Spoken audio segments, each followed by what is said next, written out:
श्री श्री राधा दामोदर भगवान की जय। कल संसार के सर्वश्रेष्ठ तीर्थ पवित्रतम स्थान राधा कुंड की प्रकट तिथि थी। तो कल हम राधा कुंड के प्राकट्य के बारे में रूप गोस्वामी जी के विचार सुन रहे थे। राधा कुंड कैसे प्रकट हुआ उसके बारे में सुन रहे थे।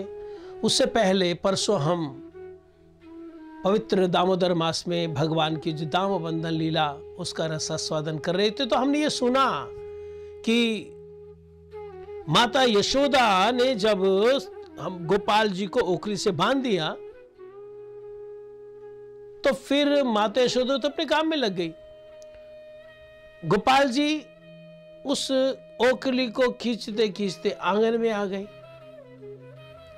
अब चैतन्य चरितामृत लिखा है कि कविराज गोस्वामी जी कहते हैं, एक काज करे प्रभु करे पांच सात। भगवान एक लीला करते हुए कई तरह की उसमें जीवों का, कई तरह के भक्तों का सुख देते हैं, कई तरह के भक्तों का कल्याण करते हैं। तो इधर दाम बंधन की लीला उसका रसास्वादन आपने किया।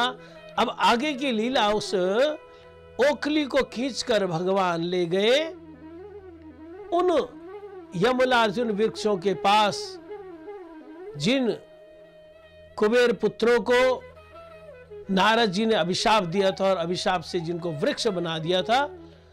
जब वो गिड़गिड़ाए नारद जी के आगे तो उन्होंने, नारद जी ने उनको कहा, ठीक है अभी तो मैंने अभिशाप दे दिया तुमको, भगवान कृष्ण द्वापर युग में आके आपका कल्याण करेंगे। नारद जी की बात को सच करने के लिए भगवान कृष्ण उस ओखली को खींचते खींचते खींचते रगड़ते रगड़ते खेली खेल में वहां पर ले आए जहां पर वो यमलार्जुन वृक्ष थे। भगवान ने अपनी ओखली को इस तरह से किया कि वो ओखली दोनों पेड़ के बीच में फंस गई। यानी कि भगवान कृष्ण दोनों वृक्षों के बीच में से निकल आए तो ओखली फंस गई। सर्वशक्तिमान भगवान को क्या करना, जोर भी लगाने की, हल्का सा भगवान ने झटका मारा, इतने बड़े बड़े वृक्ष थे, तर तर तर तर तर गिर गए। हजारों साल के वो वृक्ष तर तर तर तर करके गिरे। जैसे वृक्ष गिरे उनकी तर तर तर तर गिरने की आवाज आई। सखाओं ने दूर से देखा, हाय कन्हैया के ऊपर वृक्ष गिर गए। फिर देखा कि कन्हैया मुस्कुरा रहा है, भगवान कृष्ण मुस्कुरा रहे, दोनों के दोनों वृक्ष गिर गए। फिर सखा लोग देखते ये क्या हो रहा है। उन दोनों वृक्ष से वो देखते कि देवता वहां से प्रकट हुए, स्तुति करने लगे। यानी कि वो जो कुबेर जी के पुत्र यमलार्जुन भगवान का धन्यवाद देने लगे। बोले इतने साल से हम नारद जी के अभिशाप से ये वृक्ष रूप में बने थे, आपने हमारा कल्याण किया। बहुत स्तव स्तुति किया। भगवान ने उनको आशीर्वाद दिया और वो चले गए, वहां से लुप्त हो गए। ये जो तड़तड़ तड़तड़ का शब्द पूरे गोकुल में गूंज गया, ब्रजवासी दौड़े, सबका ध्यान कृष्ण की ओर। कृष्ण को तो कुछ नहीं होगा, कृष्ण को तो कुछ नहीं हो गया।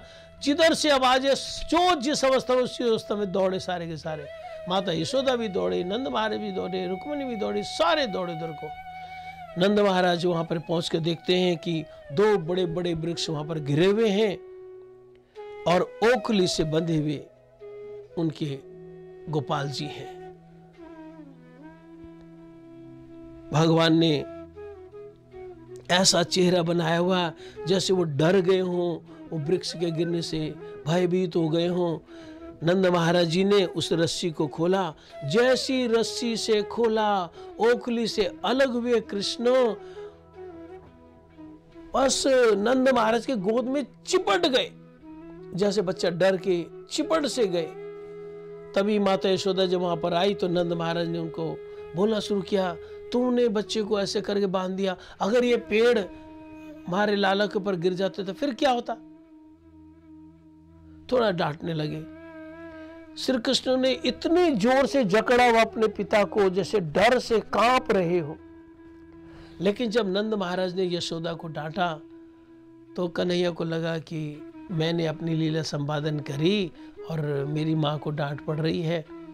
तो भगवान कृष्ण इतनी केयरिंग नेचर है भगवान की, हर एक का पूरा पूरा भावनाओं का भी ख्याल रखते हैं। भगवान ने क्या किया, यहाँ पर जब वो चिपटे पड़े हैं नंद महाराज की गोद में उनके वक्षस्थल से, तो कान में बोला, मुझे हल्का सा बोला, मुझे दूध पीना है। अब दूध तो नंद महाराज नहीं पिला सकते, तो माता यशोदा के पास ही पीना, तो दूध पीना, अब क्या करे, वो उसको यशोदा कहते, ले इसको दूध पिला। फिर माँ की गोद में चले गए। माँ को बड़ा आनंद हुआ, गोपाल उनकी गोद में आ गया, उनको दूध पिलाने लगी माता यशोदा। तो भगवान ने इस तरह से ओखल बंधन लीला के द्वारा हमको ये समझाया कि देखो, जब तक ये 2 उंगल का गैप पूरा नहीं होगा तब तक मेरी प्राप्ति नहीं हो सकती। जैसा हम सुन रहे थे, हिज डिवाइन ग्रेस शिला भक्तिवल्लभ तीर्थ गोसाई महाराज ने बोला, 1 उंगल है भक्त की भक्ति चेष्टा और दूसरी है भगवान की कृपा। अगर हम देखें तो हम तो तृप्त है भगवान की कृपा से। ये जो मनुष्य जन्म हमको मिला है, कोई खरीद के थोड़ी लाए, हम आसमान से थोड़ी टपक गए हैं।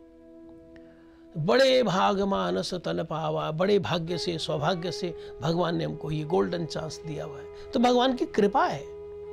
फिर हमारा जन्म ऐसे परिवार में हुआ जहाँ पर बचपन से हम देखते हैं वो भगवान की पूजा हो रही है, कि वो माता रानी की आरती हो रही है, कुछ ना कुछ ऐसा धार्मिक अनुष्ठान होता रहता है।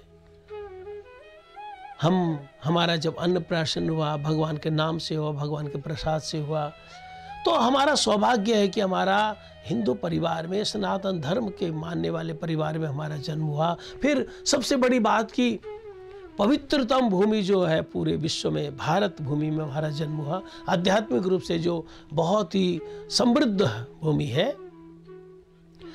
तो मनुष्य जन्म हुआ, भारत भूमि में हुआ, सनातन धर्म को मानने वाले परिवार में हमारा जन्म हुआ, ये सब भगवान की कृपा है। अब इसके अलावा ये जो वैष्णव एसोसिएशन हमको मिली है, ये जो हरि कथा सुनने को हमको मिल रही है, ये जो सदगुरु का संग हमको मिल रहा है, सदगुरु का चरणाश्रय हमको मिला, ये सब भगवान की कृपा है। ऐसा बोलते हैं भगवान जब किसी पर तहे दिल से कृपा करते हैं तो उसको अपने भक्त की एसोसिएशन प्रदान करते हैं। हमको जो गुरु जी की एसोसिएशन मिली है, गुरु से हरिनाम दीक्षा मिली है, वैष्णव की संगति जो हमको मिल रही है, हमको जो ये हरि कथा सुनने को मिल रही है, ये सब भगवान की कृपा है। यानी कि भगवान की कृपा वाला जो गैप है भगवान ने अपना भर दिया है। अब हमारी तरफ से भक्ति चेष्टा होनी है। तो भगवान ने अपनी इस दाम बंधन लीला के द्वारा, दामोदर लीला के द्वारा, एक तो हमको ये समझाया कि साधना करें निष्कपट रूप से। दूसरा, भगवान अपने भक्त की हर बात को सच करते हैं। नारद जी ने बोला भगवान कृष्ण तुम पर कृपा करेंगे।